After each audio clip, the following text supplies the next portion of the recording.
Je vous souhaite une excellente matinée à l'écoute de Radio J.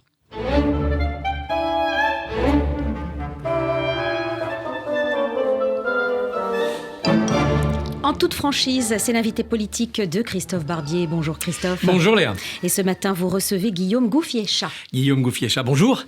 Bonjour. Vous êtes Barbier. député de la majorité présidentielle du Val-de-Marne, donc vous êtes concerné par le confinement, ce troisième confinement, 16 départements confinés à partir de ce soir, dont toute l'Île-de-France. Le pari d'Emmanuel Macron, le pari du 29 janvier est donc perdu. Alors, je pense pas. En toute franchise. On est toujours... C'est pas une question de pari. C'est une question de la crise. Est-ce que nous sommes toujours dans cette crise sanitaire ? Et nous y sommes toujours.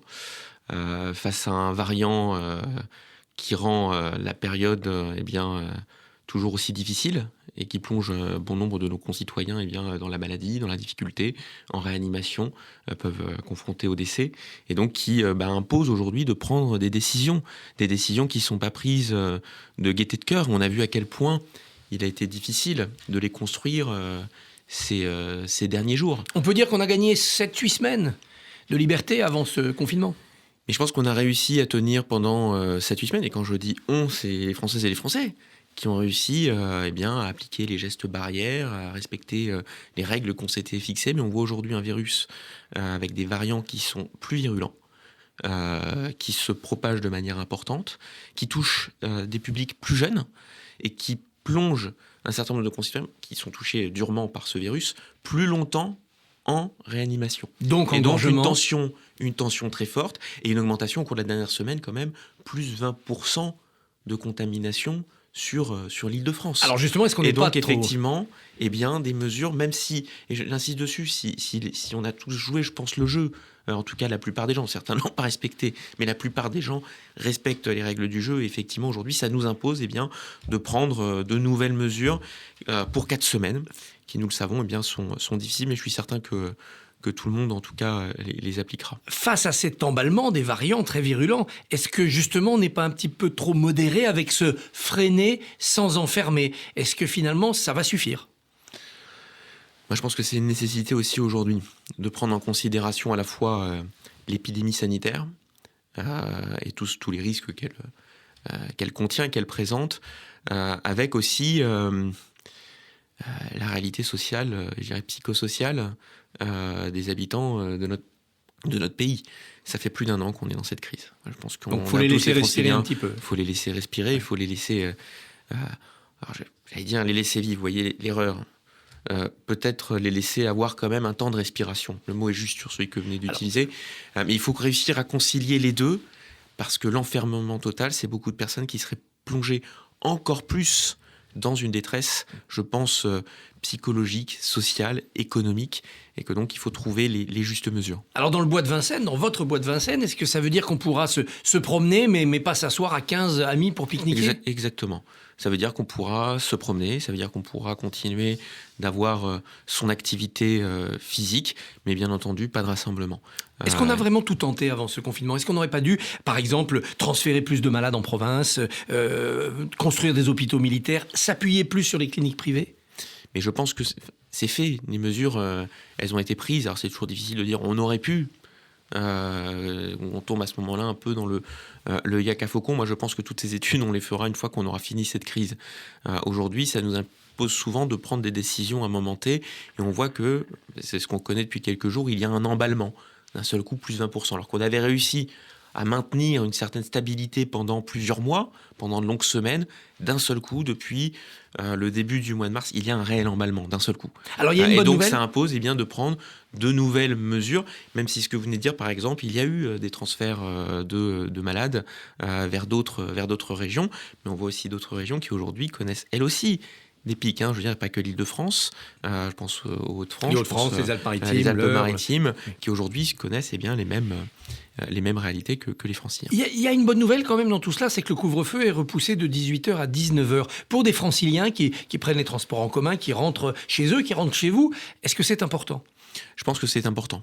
Je pense que c'est important parce qu'il commençait, moi j'entendais aussi sur le terrain une fatigue sur le 18h qui fait qu'on doit rentrer après le travail par exemple au pas de charge quasiment. Donc ça donne un peu plus de respiration, c'est s'adapter à l'heure d'été qui va arriver. Je pense que ça peut laisser un peu plus, désengorger les heures de pointe sur le 18h. On a tous constaté par exemple avec le couvre-feu à 18h des moments de tension, des moments de rassemblement qui pouvaient avoir lieu soit dans les boutiques, soit dans les transports en commun. Et donc je pense que le 19h, une heure de plus, va nous permettre tout de même sur certaines heures d'avoir un peu plus de fluidité. Les vraies victimes, en fait, ce sont les commerçants qui vont devoir fermer, les commerçants dits non essentiels, qui ne sont pas de première nécessité. Que leur dites-vous ce matin à ces commerçants ? Alors, les vraies victimes, j'aime oublier, je pense que les vraies victimes, c'est celles et ceux qui aujourd'hui sont quand même en réanimation ou touchés par la maladie. C'est à eux qu'il faut penser d'abord. Il faut penser à eux, bien entendu. Il faut penser à nos personnels soignants qui sont en première ligne. Penser à ceux qui sont impactés économiquement depuis le début de cette crise et pour qui ça va être dur. L'État est à leur côté, mais on entend les messages aussi de détresse, d'inquiétude sur le présent et sur l'avenir. Il va falloir être à leur côté dans les jours qui viennent, que ce soit les commerçants, je pense aussi à tous les restaurateurs auprès de qui il va falloir échanger. Je pense également à notre jeunesse, pour qui le message, là aussi, est une demande d'effort encore pour quelques semaines dans cette épreuve. Laisser les écoles ouvertes, c'était fondamental. Et on sait, ça, indispensable. Indispensable Personne pour nos ne conteste, jeunes. d'ailleurs. Personne. Il ne faut pas fermer les écoles. Ne serait-ce que, bien entendu, pour la sociabilité, bien entendu, de nos enfants, mais aussi l'apprentissage. L'enseignement, il est important qu'on ait les coupures les moins importantes sur le suivi de ces enseignements. Aider les commerçants, aider les entreprises, c'est de l'argent. 1,2 milliard supplémentaire pour ce mois de confinement. Est-ce que ça ne commence pas à être un peu cher payé ? Jusqu'où va-t-on creuser la dette pour ça ? Je pense qu'il est indispensable aujourd'hui. Après, les questions, on voit bien, c'est le débat qui existe depuis maintenant plusieurs mois, depuis le début de cette crise au fond, et un certain nombre d'experts qui travaillent dessus. Jean Arthuis a rendu un rapport cette semaine à l'Assemblée nationale. Des collègues comme mes collègues Laurent Saint-Martin, Bénédicte Perrol travaillent sur le sujet. Thomas Mesnier également pour la partie financement de la sécurité sociale. C'est une question qui est devant nous. C'est-à-dire on continue le quoi qu'il en coûte et on pense à la suite comment créer de l'argent c'est pour indispensable et c'est là où on voit que notre pays aujourd'hui a la possibilité de faire ça parce qu'il y a eu une bonne gestion, une gestion saine sur ces dernières années, je le pense. Et en tout cas, c'est indispensable qu'on puisse être auprès des différents publics et apporter la meilleure aide possible, que ce soit sur le fonds de solidarité, que ce soit sur le chômage partiel, que ce soit sur les aides auprès des étudiants, auprès des publics les plus en difficulté aussi. C'est indispensable qu'on continue et qu'on soit toujours dans une adaptation parce qu'il y a toujours des exceptions. Il y a toujours certaines personnes qui peuvent ne pas rentrer dans la bonne case administrative. Il faut vraiment être présent sur le terrain et au plus près pour accompagner dedans. Et derrière, nous avons une question sur la dette, sur la gestion de cette dette conjoncturelle et de son impact sur l'avenir. Et ça, c'est des débats qui sont devant nous. Pour le coup, ce sera un sujet majeur de l'élection présidentielle dans un an sur la réponse à apporter à cette dette. Avant la présidentielle, les régionales, elles sont prévues pour l'instant le 13 et le 20 juin. Est-ce qu'il faut les repousser puisqu'on ne pourra pas faire une vraie campagne ? Je pense qu'il faut les maintenir. Et on arrivera, je suis persuadé, à faire une campagne régionale et départementale. C'est des campagnes de plusieurs semaines, c'est pas des campagnes de plusieurs mois, mais il faut qu'elles se tiennent. Il faut que nous puissions, y compris dans cette crise, même si c'est une épreuve, continuer à avoir notre vie démocratique. Moi, je vois les autres pays, encore cette semaine, les Pays-Bas, qui ont voté, qui ont beaucoup voté. Le Portugal, pas si mal il y a quelques temps. Le Portugal, les Allemands, sur des régionales partielles, on a des élections différentes. Je pense que nous devons les tenir. Nous avons le temps de voir comment organiser encore les bureaux de vote pour que toutes les règles sanitaires soient prises. Et je suis sûr que les 4 semaines de confinement que nous allons connaître dans les semaines qui viennent vont nous permettre de faire baisser la tension et que nous pourrons, en tout cas ça donne des perspectives ce confinement. Alors justement, des perspectives, est-ce que le gouvernement ne devrait pas en profiter pour dire après ce confinement, on va commencer à envisager la réouverture des musées parce qu'il y aura beaucoup de vaccinés, puis la réouverture des théâtres, puis des restaurants. Il nous manque ce calendrier que même les Anglais ont rédigé. Alors, il est en cours. De ce que j'ai compris, il est en cours de préparation. Oui, ça fait longtemps. On veut des dates. On veut les dates. Je pense qu'elles vont être préparées pendant les 4 semaines qui sont devant nous et en voyant l'impact des mesures qui sont prises, qui ont été annoncées hier, comment elles sont perçues par bien entendu concitoyens, comment elles sont mises en œuvre. Si ça nous permet de relâcher, le calendrier va en dépendre. Je pense que l'objectif, en tout cas, avec ce confinement, ça nous donne une perspective d'avoir après, effectivement, un calendrier qui pourrait nous être présenté de retour à la vie normale et donc de réouverture des lieux de culture, de réouverture des lieux de commerce, des lieux de restauration.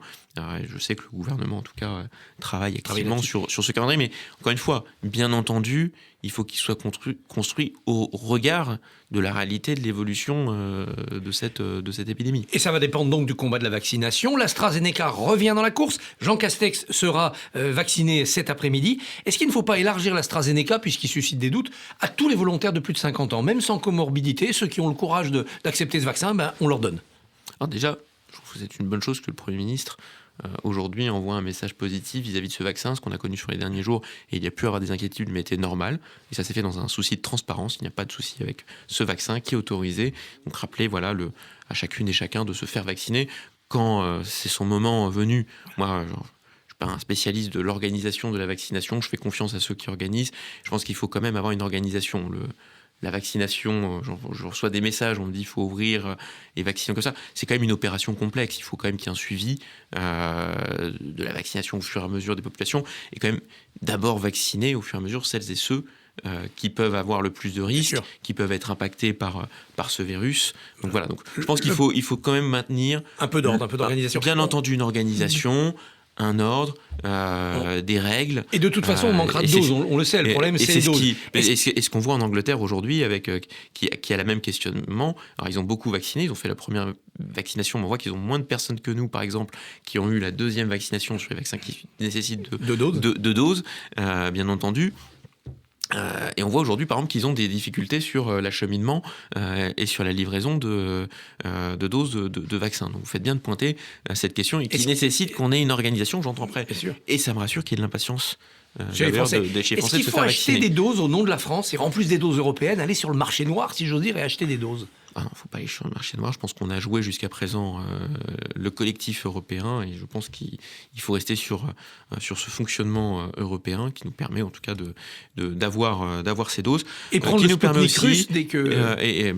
si à un moment il est autorisé. Et pareil, on est sur des vaccins où il y a un contrôle et on peut avoir administré des doses à partir du moment où le vaccin a été validé, bien entendu, par les autorités compétentes. Je veux dire, l'impatience ne doit pas, sur ce sujet, nous faire à un moment donné des erreurs des imprudences. Et des imprudences. Vous aviez porté la réforme des retraites en première lecture à l'Assemblée nationale.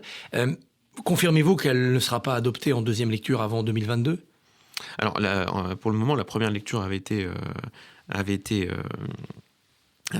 adoptée. Le projet est toujours suspendu. Je pense qu'il est toujours d'une actualité brûlante. Alors, bien entendu, cette crise impacte nos comptes sociaux et il faudra revoir le moment venu peut-être certaines mesures.